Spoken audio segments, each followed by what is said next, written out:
How do we evaluate patients? Well, this is kind of a summary of everything that we have done in the past. We don't do angiography anymore. We still do carotid duplex. I know vascular surgeons will operate on the basis of this data alone.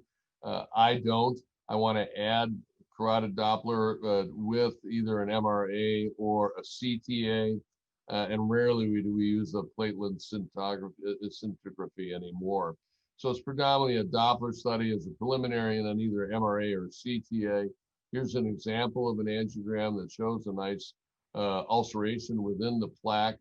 There are studies, and there's the SUNT classification, A, B, and C, depending on the extent of the plaque and the degree of ulceration, C being the worst.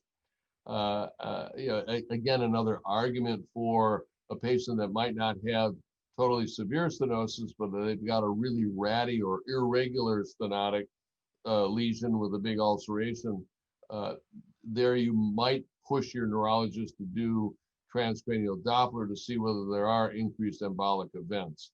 This is an example of an MRA, and one of the disadvantages of MRA is that you get flow dropout when the degree of stenosis is greater than 90%, so you don't have a really good sense for how bad it is. With the newer imaging, they can tell you whether this is calcification.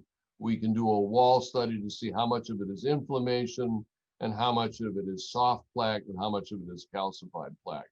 And then this is the CTA. I personally prefer a CTA because it really looks at the dye column, and you're seeing dye within the vessel, and you can do different shadowing and certainly determine whether it's a calcified plaque. And understanding whether it's a densely calcified circumferential plaque is important when one is deciding whether to do a stent procedure versus a carotid endarterectomy. As I had shown in earlier slides, the area we're worried about is the carotid bifurcation.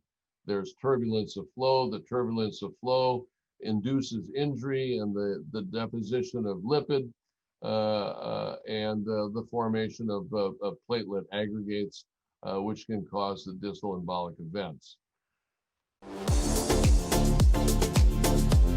Hey everyone, Ryan Rad here from neurosurgerytraining.org. If you like that video, subscribe and donate to keep our content available for medical students across the world.